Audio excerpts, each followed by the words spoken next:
السلام عليكم ورحمة الله وبركاته. لو ما أنا إسقطت waxaan maanta halkan kula wadaagayaa 5 qodob oo muhiim ah. 5tan qodob hadaad ogtihiin ama aad ka warqabtaan lamaanayaasha isqabow waxaad jihi kartaan ama aad go'aami kartaan halka ay ka xigto in uraad qaadaan. Qodobka ugu horeeya waa in caafimaad ahaan labada qofood ay jiraan aad u caafimaad qabaan. Waa inay yihiin dad aan balwad isticmaalin, waa inay yihiin dad qaata cunno dheelitiran, waa inay yihiin dad jir ahaan aan aad u cayilin aadna u caatisnayn. haddii arrimahaasi aad kulansato oo caafimaadkaada aad u fiican yahay, miisaankaada uu dhexaad yahay, oo uu fiican yahay inta lagu tala galo standard weight-ka uu yahay, cunno dheelitiran aad qaadato, exercise aad ku darto, balwadna aadan lahayn, waxay ka dhigan tahay waa fududahay in haddaad nin tahayna aad gabadha aad xaggeeda mataqaana uur ay kuu qaado, hadday gabar tahana waa fududa uur inay qaado. qodobka labaad ee barnaamijkeena maanta waa in gabadhu ay la socotaa qodob aad u quseeya gabadha waa in gabadhu la socotaa dhiigga caadada.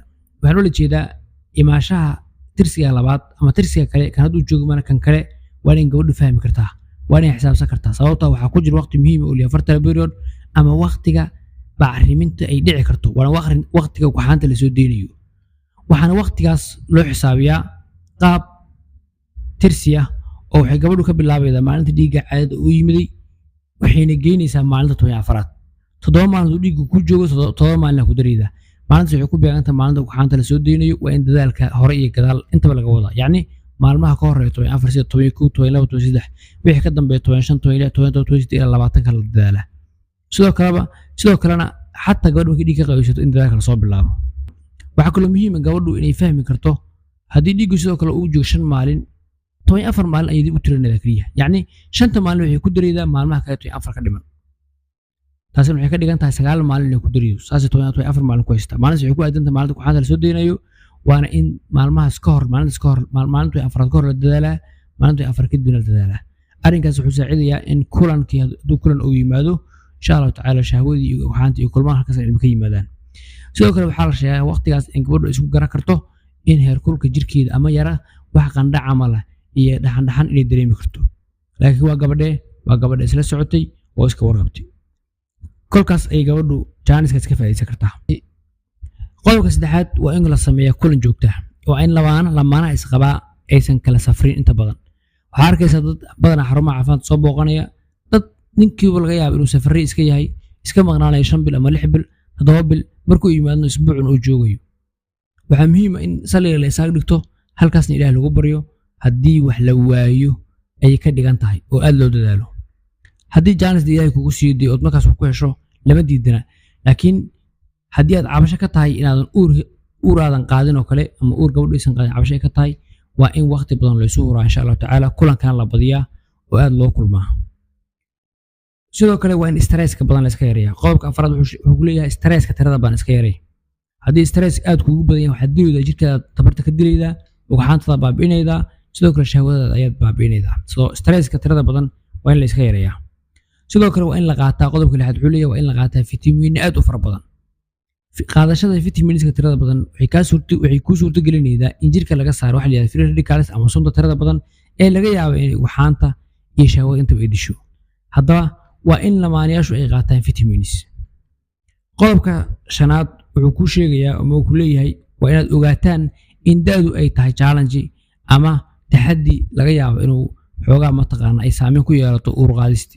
sababtoo ah waxaa la sheegaa dumarka waa kuwa ugu nugul da'da inta badan oo ugxaanta gabadhu ku dhalato wax tirsamo waaye, waana sababta keenta in gabadhu ay dhaqan bax ama dhiiggu ka guro mararka qaar. waxaa la sheegaa 35 sano gabdhaheena Soomaali inta badan waa jiraan qaar 50 40 ku dhala, laakiin 35 sano wixii ka dambeeya dhiiggu wuxuu ku bilaabaa qalqalo iska noqdaa, kadibna halkaas jaaniska waxaa ku yiraahdaa ugxaantii lagu soo saari lahaa oo ugxaansidihii wuxuu noqonayaa meel meeran oo ugxaan badan aan haynin. waxaa sidoo kale kula talinayaa inaad booqataan dhakhtar haddii aad concernkiinu uu yahay ama cabshidiinu ay tahay inaadan uur qaadina 2 sano ama 2 sano bar ee ugu dambeeyay oo aad wada joogteen. sababtoo ah in uur la qaado waxaa mataqaanaa ka horeeya marka horeba in la wada joogo, aad loo wada joogo oo waqti badan la wada qaato, sidoo kalena lagu dadaalo lifestyle-ka in wax badan laga bedelo caafimaad ahaan qofku jirahan inuu qof diyaarsan yahay inuu ku dadaalo waayo. intaan kusoo koobayna barnaamijkeena qofkii raba inuu evolutionka iyo waqtiga fertile period ka liira ama waqtiga ay fududahay in la waxaanta la bacrimiyo wala soo xiriiri kala marka shaqada ka hor hayga soo waco WhatsApp-ka hayga soo hadlo halkaas ayaan ka hadli doonaa insha Allah taala waana u sharxi doonaa waxaan kaloo baraarujinayaa arrin muhiim ah kaasi oo ah in inta badan gabdhaha loo jeediyo inay yihiin kuwa aan dhalin oo raggu iyagu badanaa ay gabdhaha eedeeyaan walaalayaal waxaa la doonayaa inaad si guud labadiinuba idinka wada jira aad soo sameeyaan baaritaan oo gabadhana waxaanta laga baaro tubooyinkeeda inay furiyihiin la fiisho raajo hoos la saaro sidoo kalena la qiimeeyo hormoonadeeda sidoo kale ninka waxaa muhiim ah in shahwada laga baaro sidoo kale caafimaadka xaniyihiisa la fiirsho sidoo kale la qiimeeyo in xaninta biyo ku jiraan ama dhiig uu ku xayiran yahay oo hydrocele iyo wax la mid ay jiri karaan inta kadib waxaa muhiim ah in labada lamaane markastaba ay jacaab wada maraan wada joogaan caafimaadkooda guud ka wada tashtaan